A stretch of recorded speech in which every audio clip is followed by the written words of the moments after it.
Muy buenas tardes, nos encontramos en el Centro Concebir y vamos a realizar un amuleto para que el Valencia gane la Copa del Rey.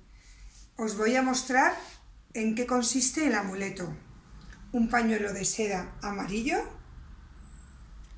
agua del mar de la Malva rosa en un recipiente de barro,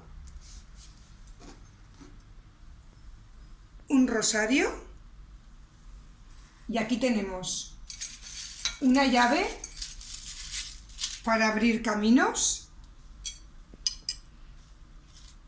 11 hojas de laurel, una por cada jugador, una piedra jade, hojas de olivo, una brujita que me regalaron hace muchos años una persona muy mágica,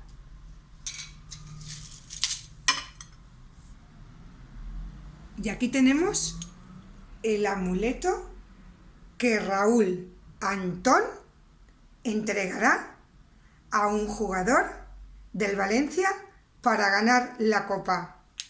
He de decir que hay una persona de mi familia, que es mi madre, que también está haciendo una novena para que ganemos el Valencia. Y lo último que me queda por mostrar es el péndulo. Dentro de un momento haremos el ritual. Os dejamos.